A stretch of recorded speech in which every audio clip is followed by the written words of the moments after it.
Greetings and welcome, everybody. I'm Larry Williams, the Director of CARMA, the Consortium for the Advancement of Research Methods and Analysis at the Rawls College of Business at Texas Tech University. And it's my pleasure to welcome you to another version of a CARMA Quick Chat. And today I'm very excited to be talking to Tim Pollock from the University of Tennessee. Tim is the Haslam Chair in Business and also Distinguished Professor of Entrepreneurship.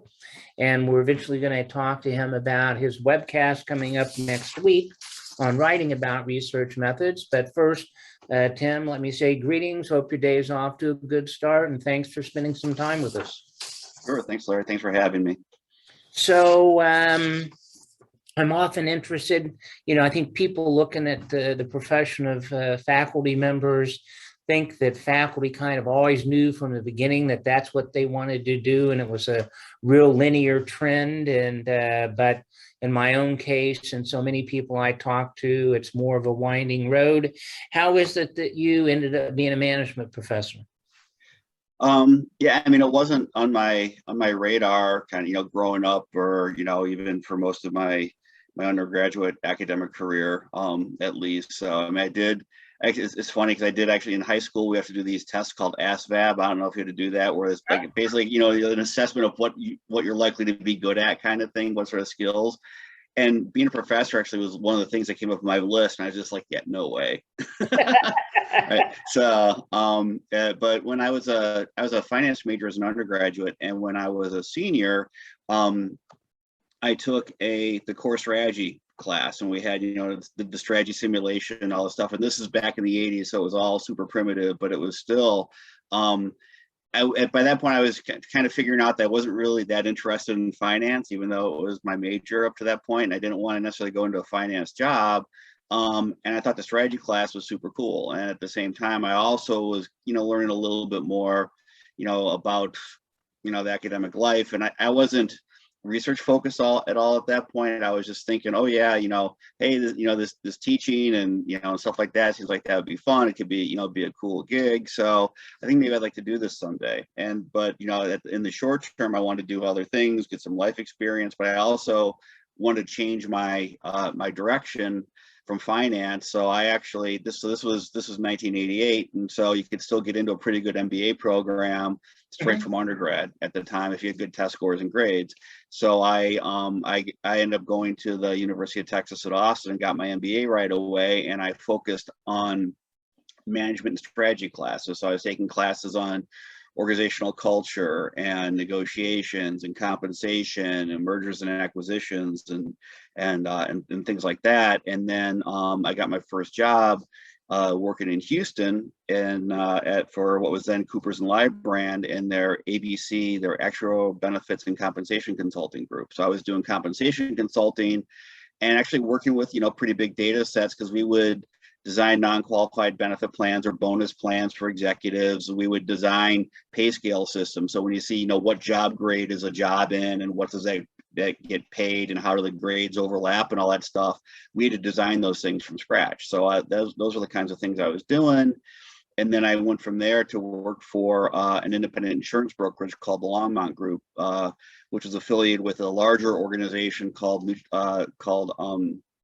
M Financial, and M was an affiliation of all these super high-end insurance brokerages that did high net worth estate planning and designed non-qualified benefit plans for senior executives, all funded by life insurance. And I was case design analyst there, and so I was doing tons of number crunching there, because for the benefit plans, for example, we would meet, they would decide they wanted to offer a supplemental executive retirement plan for their senior execs. And so I would have to figure out, so based upon what they were going to be able to contribute, what sort of returns they would credit them for, how long they would pay them out, what the interest rates would be based upon what life insurance was paying for. We would buy life insurance on the lives of all these executives and the goal would be that once they paid in all their money to the bonus plan, which would then pay for the premiums of life insurance, once all their benefits have been paid out, and once they died and the company got the insurance benefits, on a net present value basis, this is all supposed to be zero or to the advantage of the company. So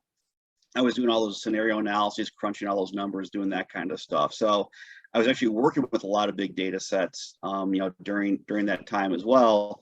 And I was, by then I was like kind of my late 20s. I was sick of living in Houston. It seemed like a good time to go back. I've been thinking about doing a PhD, and so I decided, okay, hey, I'm gonna, and I really not knowing what I was getting myself into at all. I made the jump, and so I got into the PhD program at the University of Illinois, and which is where I decided to go, and then it was off to the races from there. I had a great advisors. I had co-advisors, really kind of Joe Porak and Jim Wade, who were both at University of Illinois at the time, and had a fantastic experience. They gave me great skills, great training, great opportunities, and set me up for the career path I'm on today. So that's how I got where I am on the early days side. Well, it seems like, so many micro people come out of psychology where even as undergrads, they take an experimental methods course. And of course, they volunteer for extra credit to participate in research projects. In contrast to that, a lot of people who come more the MBA route don't have a lot of opportunity to get involved with research prior to entering their doctoral program. But it seems like for you, what you were describing must have really helped you know that that's what you wanted to do, as well as give you some skills going into it in terms of just thinking about connecting data with problems. Yeah, it did help, and actually I did do some qualitative research as an MBA student, because I had my organizational culture class was with Jan Beyer, and so it was six of us, and so what we ended up doing was we did a comparative a study comparing the cultures of the business school to the law school.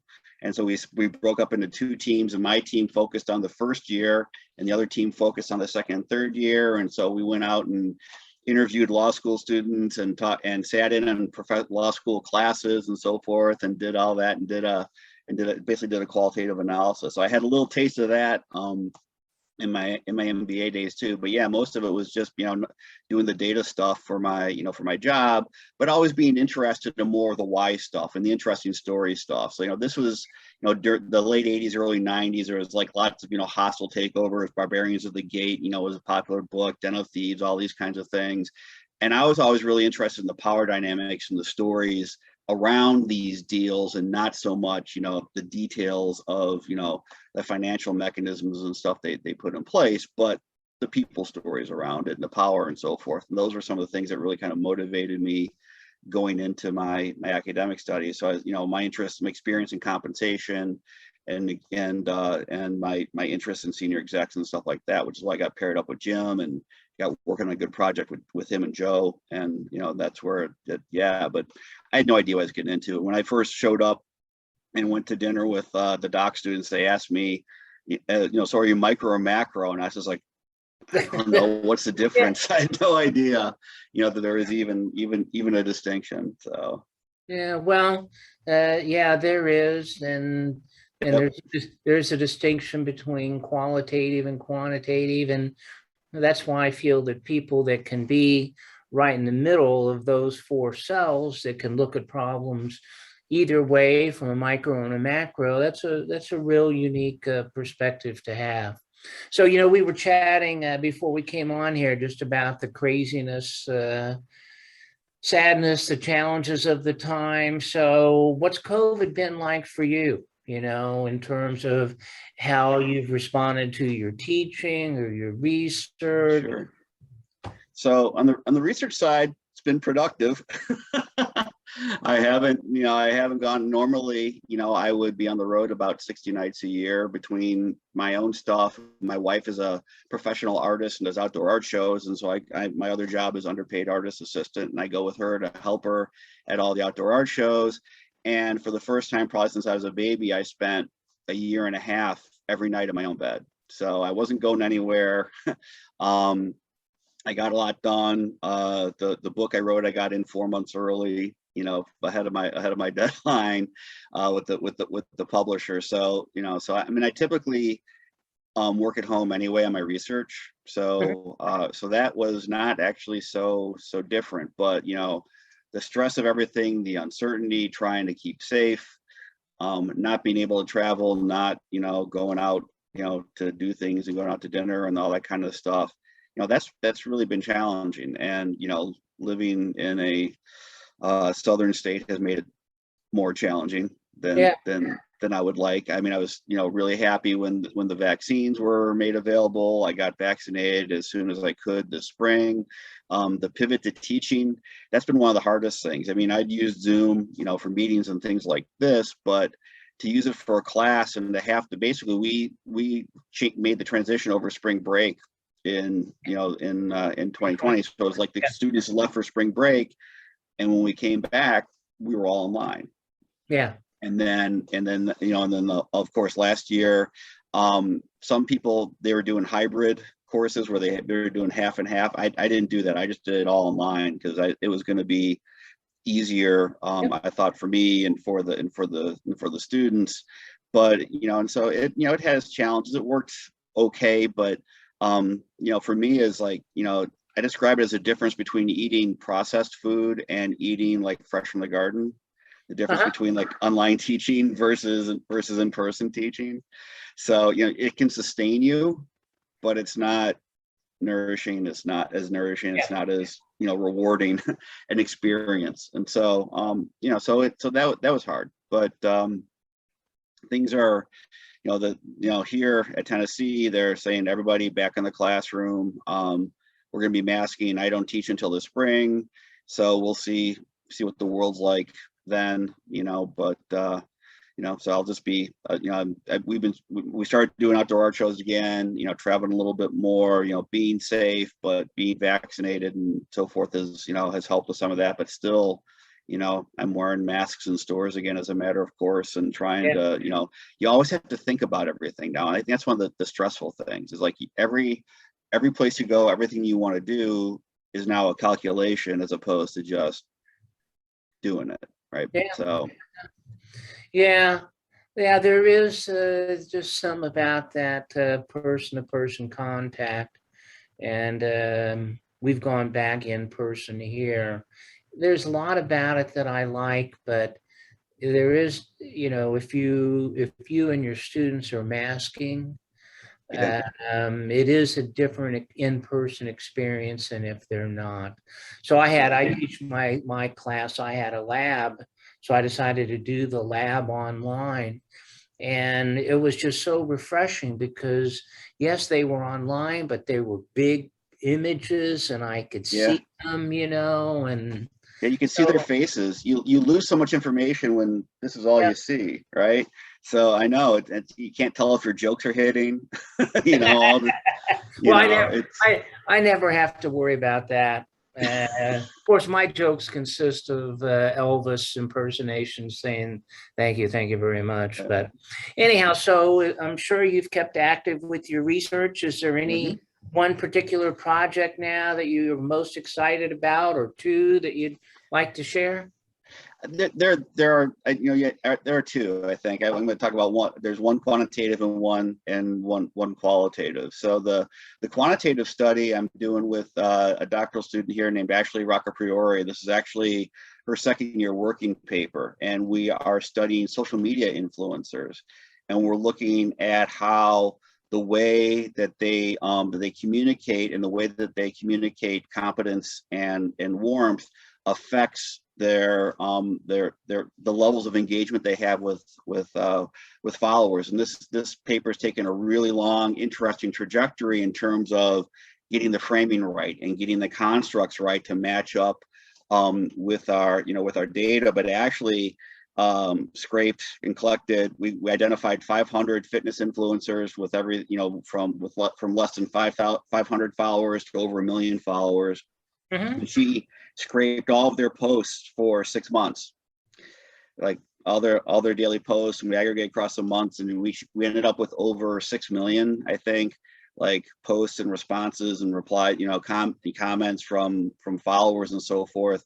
And we took all their images and coded their images for warmth and competence, and we content analyzed the content of the communication from the from the influencer to their followers, and in reply, and we're able to and we're looking at some of these dynamics with how the use of these different things has a affect the follower engagement. Because one of the things that really kind of started motivating us with this study is that a lot of work on signaling focuses on credentials, what sort of certifications, degrees, that kind of stuff.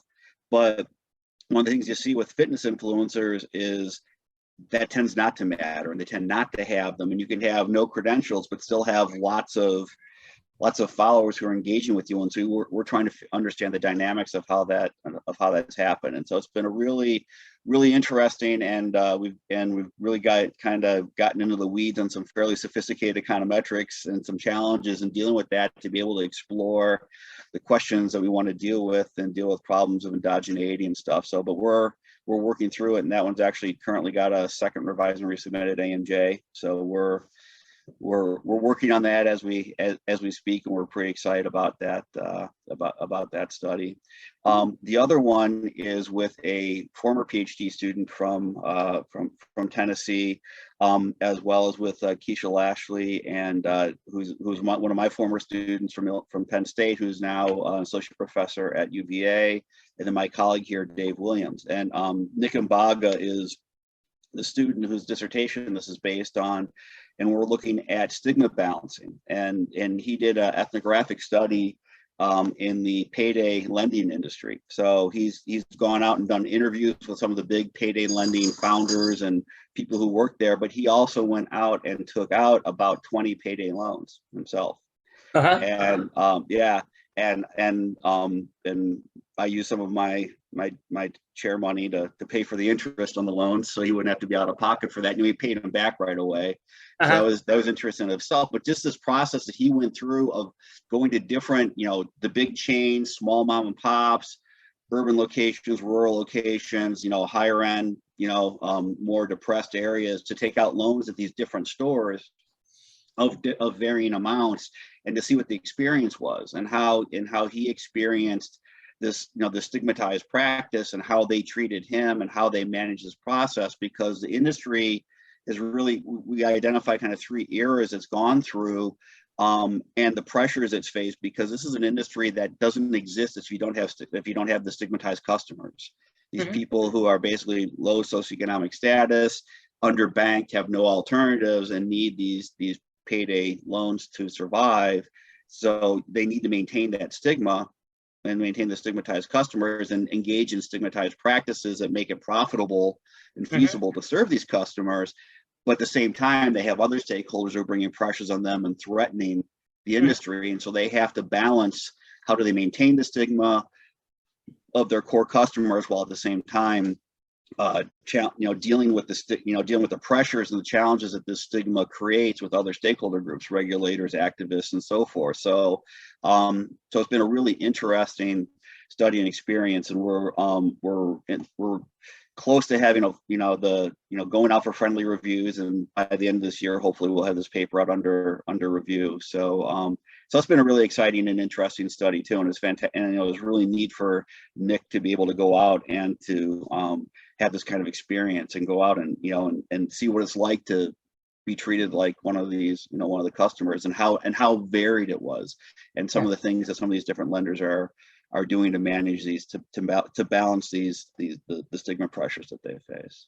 Yeah, well, what an interesting contrast in methodological approaches as well. Yeah. It kind of speaks to what I was talking about earlier in terms of the value of being able to see things through a variety of perspectives. So, well, you mentioned the writing that you're doing on those papers, and just interested, you've had a lot of experiences, editorial review. How do you think your views as a writer have been impacted by those experiences? How are you different as a writer now than you were, say, 15 years ago?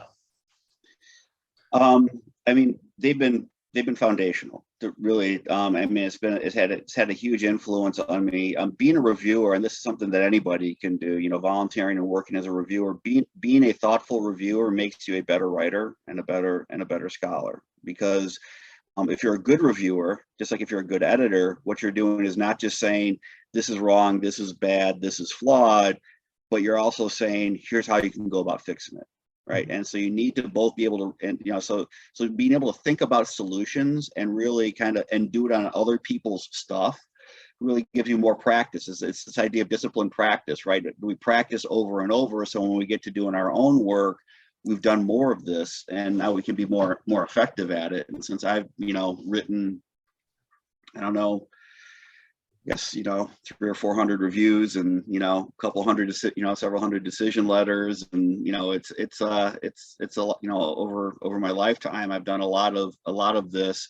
And when you're looking for ways to help people make their work better, it really helps you. You can bring that eye to your own work. And so you can see stuff and you can think about stuff from the perspective of, okay, how is a reader who this is not this area likely going to react? What are the things that I need to pick up on, that I need to be sensitive to, and be able to, Linda Johansson wrote an article about putting yourself in the reader's chair. And the more reviewing you do, the more you can do that. And the more you edit, the more you can do that.